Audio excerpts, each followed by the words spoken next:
Bismillahirrahmanirrahim. Assalamualaikum warahmatullahi wabarakatuh. Syukur alhamdulillah kita bisa berjumpa lagi di channel ini. Sholawat dan salam selalu dan tetap tercurahkan kepada junjungan kita Nabi besar Muhammad sallallahu alaihi wasallam. Allahumma sholli ala sayyidina Muhammad wa ala ali sayyidina Muhammad.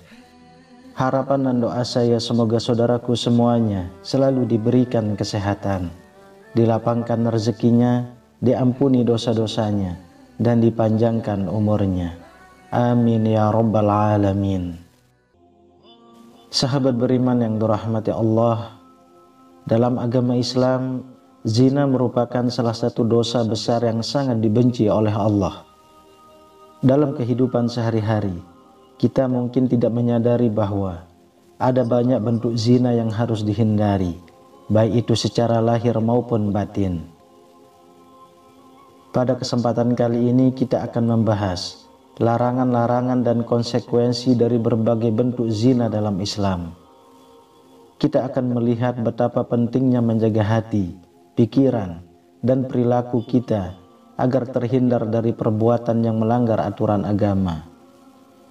Yang pertama, zina kolbi, yaitu zina yang terjadi dalam hati. Al-Quran dalam surah Al-Baqarah ayat 235 memberikan penekanan yang kuat terhadap pentingnya menjaga kebersihan hati. Dengan firman Allah, dan ketahuilah bahwa Allah mengetahui apa yang ada dalam hatimu, maka takutlah kepadanya. Hal ini menggarisbawahi bahwa pikiran dan perasaan yang kita simpan dalam hati juga menjadi objek pengawasan Allah. Dalam hadis yang diriwayatkan oleh Bukhari dan Muslim, Rasulullah menjelaskan, sesungguhnya di dalam tubuh ada segumpal daging. Jika ia baik, maka baiklah seluruh tubuh. Dan jika ia rusak, maka rusaklah seluruh tubuh. Ketahuilah bahwa itu adalah hati. Dari kedua kutipan ini kita memahami bahwa menjaga kebersihan hati adalah kunci utama dalam menghindari zina kolbi. Karena hati yang suci akan menghasilkan perbuatan baik, sedangkan hati yang tercemar akan menghasilkan perbuatan buruk. Dengan demikian, pemahaman tentang zina kolbi menjadi pondasi penting dalam memahami zina dalam Islam secara menyeluruh. Hal ini mengingatkan kita akan pentingnya menjaga kebersihan hati dan menjauhkan diri dari pemikiran-pemikiran yang dapat membawa pada perbuatan dosa. Yang kedua, zina al-lamam, zina yang terjadi melalui pandangan mata.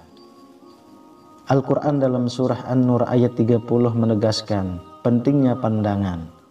Dengan firman Allah, katakanlah kepada orang laki-laki yang beriman, hendaklah mereka menahan pandangannya dan memelihara kemaluannya, dan demikian itu adalah lebih suci bagi mereka. Ayat ini menegaskan bahwa menjaga pandangan mata merupakan bagian dari kesucian yang dianjurkan oleh Allah bagi orang-orang yang beriman.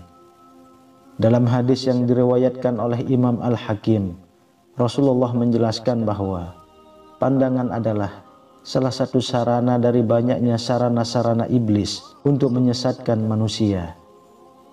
Rasulullah juga menekankan bahwa meninggalkan pandangan yang tidak senonoh karena takut kepada Allah akan mendatangkan keimanan yang manis dalam hati seseorang.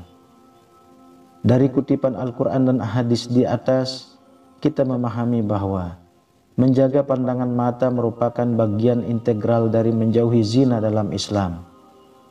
Pandangan yang tidak senonoh dapat membawa seseorang pada dosa zina, baik secara langsung maupun tidak langsung. Oleh karena itu, kesadaran akan pentingnya menjaga pandangan mata menjadi kunci dalam upaya menghindari tergelincirnya diri ke dalam perbuatan yang tidak diinginkan. Yang ketiga, mari kita telaah zina lisan, yang merupakan zina yang terjadi melalui ucapan. Al-Quran dalam surah Al-Isra ayat 53 menegaskan pentingnya menggunakan kata-kata yang baik dan benar. Dengan firman Allah, Dan katakanlah kepada hamba-hambaku, hendaklah mereka mengucapkan perkataan yang lebih baik. Ayat ini mengajarkan kepada umat Islam untuk senantiasa menggunakan ucapan yang baik, yang sesuai dengan ajaran agama dan norma-norma sosial.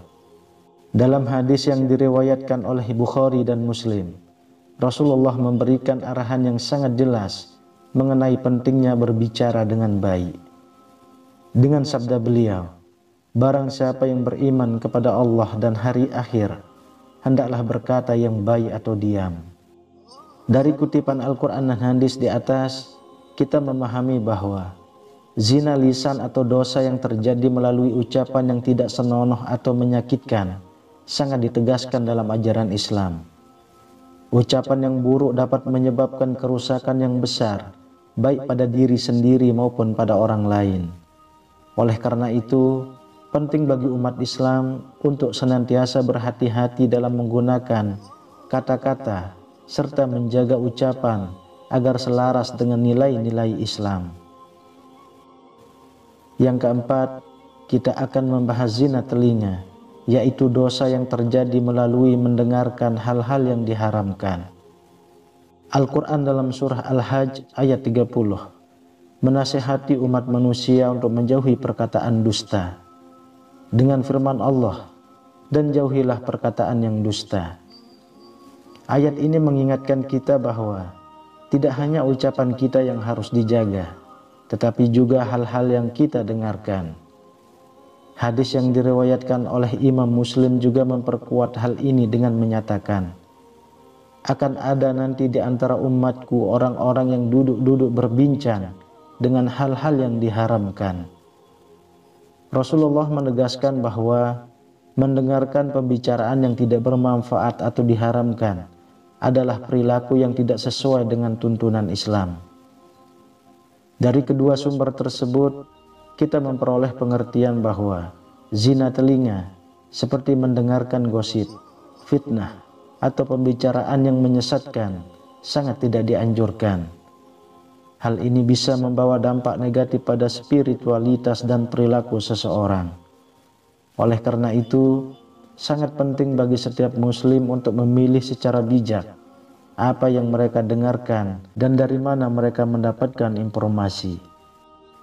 Yang kelima, zina yadin, yaitu dosa yang terjadi melalui tangan. Al-Quran dalam surah Al-Isra ayat 32 menegaskan larangan mendekati zina. Dengan firman Allah, dan janganlah kamu mendekati zina. Sesungguhnya zina itu adalah suatu perbuatan yang keji dan suatu jalan yang buruk. Ayat ini menegaskan larangan tegas terhadap tindakan zina, termasuk melalui sentuhan fisik. Hadis yang diriwayatkan oleh Imam Muslim juga memberikan penegasan mengenai zina yang dilakukan melalui tangan. Dengan sabda Rasulullah, dua tangan juga melakukan zina dan zinanya adalah sentuhan. Dari kedua sumber tersebut, kita memahami bahwa tindakan zina yang dilakukan melalui tangan, seperti menyentuh lawan jenis tanpa hak atau melakukan tindakan fisik yang tidak senonoh, sangat dilarang dalam Islam. Hal ini menggarisbawahi pentingnya menjaga kebersihan tindakan fisik dan menghindari perbuatan yang dapat membawa pada dosa zina. Yang keenam, zina kaki, yaitu dosa yang terjadi melalui langkah-langkah yang menuju tempat yang haram. Al-Quran dalam surah Al-Baqarah ayat 168 mengingatkan umat manusia untuk tidak mengikuti langkah-langkah setan.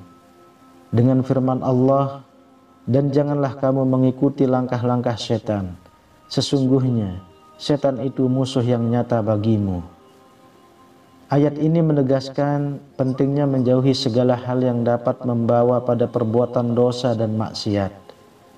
Hadis yang diriwayatkan oleh Imam Muslim juga mengingatkan kita akan bahaya zina yang dilakukan melalui langkah-langkah menuju tempat maksiat.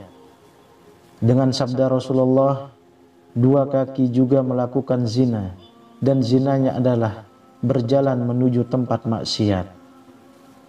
Dari kedua sumber tersebut, kita memahami bahwa langkah-langkah yang menuju tempat yang haram, atau melakukan perjalanan untuk melakukan dosa adalah perbuatan yang sangat tidak dianjurkan dalam Islam. Hal ini menunjukkan pentingnya menjaga kebersihan dan kehormatan langkah kita, serta menjauhi segala bentuk perbuatan yang dapat membawa pada dosa. Ketujuh, zina al-lamam, yaitu zina yang sebenarnya dilakukan dengan kemaluan. Al-Quran dalam surah Al-Furqan ayat 68 mengutuk perbuatan zina dengan tegas dengan firman Allah, dan orang-orang yang tidak menyembah Tuhan yang lain beserta Allah dan tidak membunuh jiwa yang diharamkan Allah kecuali dengan alasan yang benar dan tidak berzina. Ayat ini menegaskan bahwa perbuatan zina adalah dosa besar yang harus dihindari oleh setiap muslim. Dalam hadis yang diriwayatkan oleh Bukhari dan Muslim, Rasulullah juga memperingatkan bahwa iman seseorang tidak berada dalam keadaan sempurna saat ia melakukan perbuatan zina. Dengan sabda beliau, tidaklah seorang pezina itu berzina saat dia dalam keadaan muslim. Dari kedua sumber ini kita memahami bahwa zina yang dilakukan dengan kemaluan adalah salah satu dosa terbesar dalam Islam. Hal ini tidak hanya merusak diri sendiri, tetapi memiliki dampak yang merusak masyarakat secara keseluruhan. Oleh karena itu, penting bagi setiap muslim untuk menjaga diri dari perbuatan zina dan selalu berusaha menjaga kesucian diri. Yang kedelapan, zina muhsan, yaitu zina yang dilakukan oleh orang yang telah bersuami atau beristri. Al-Quran dalam surah An-Nur ayat 2 menegaskan hukuman bagi mereka yang berzina, baik laki-laki maupun perempuan. Firman Allah Subhanahu wa ta'ala, perempuan yang berzina dan laki-laki yang berzina, maka deralah tiap-tiap seorang dari keduanya 100 kali dera. Dari ayat ini menunjukkan bahwa zina adalah dosa yang sangat serius dalam Islam dan dikenai hukuman yang berat. Dalam hadis yang diriwayatkan oleh Imam Muslim, Rasulullah menjelaskan hukuman bagi pelaku zina, baik yang belum menikah maupun yang sudah menikah. Beliau bersabda, ambillah dariku, sesungguhnya Allah telah menjadikan jalan bagi mereka perempuan yang berzina, yang belum menikah dengan belum menikah, hukumnya dicambuk 100 kali dan diasingkan selama 1 tahun. Dan yang sudah menikah dengan yang sudah menikah, hukumnya dicambuk 100 kali dan dirajam. Dari kedua sumber tersebut, kita memahami bahwa zina oleh orang yang telah bersuami atau beristri adalah pelanggaran serius terhadap norma-norma moral dan hukum Islam. Hukumannya sangat berat sebagai bentuk penegakan keadilan dalam agama Islam. Kesembilan, zina ghairu muhsan, yaitu zina yang dilakukan oleh orang yang belum bersuami atau beristri. Al-Quran dalam surah An-Nur ayat 2 menegaskan hukuman bagi pelaku zina, baik laki-laki maupun perempuan, dengan firman Allah Subhanahu wa ta'ala, perempuan yang berzina dan laki-laki yang berzina, maka deralah tiap-tiap seorang dari keduanya 100 kali dera. Dari ayat ini menunjukkan bahwa zina adalah dosa yang sangat serius dalam Islam dan dikenai hukuman yang berat tanpa memandang status perkawinan. Dalam hadis yang diriwayatkan oleh Imam Muslim, Rasulullah menjelaskan hukuman bagi pelaku zina yang belum menikah. Beliau bersabda, ambillah dariku, sesungguhnya Allah telah menjadikan jalan bagi mereka perempuan yang berzina, yang belum menikah dengan yang belum menikah, hukumnya dicambuk 100 kali dan diasingkan selama 1 tahun. Dari kedua sumber tersebut kita memahami bahwa zina oleh orang yang belum bersuami atau beristri tetap merupakan pelanggaran serius terhadap norma-norma moral dan hukum Islam. Hukumannya sangat berat sebagai bentuk penegakan keadilan dalam agama Islam. Kemudian yang ke-10, kita bahas zina perselingkuhan, yaitu pengkhianatan dalam pernikahan. Al-Quran dalam surah Al-Mu'minun ayat 8 menekankan pentingnya memelihara amanah dan janji. Dengan firman Allah, dan orang-orang yang memelihara amanat-amanat dan janjinya. Ayat ini mengingatkan bahwa setiap orang harus menjaga komitmen dan janji yang telah diucapkan termasuk dalam konteks pernikahan.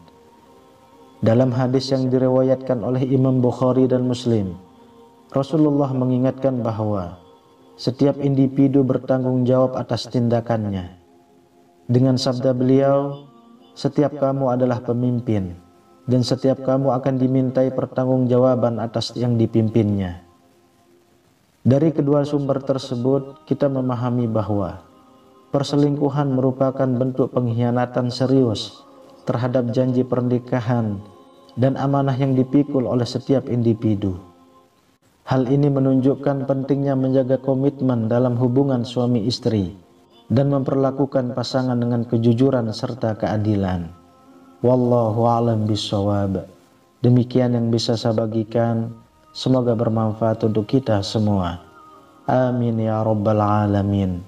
Assalamualaikum warahmatullahi wabarakatuh.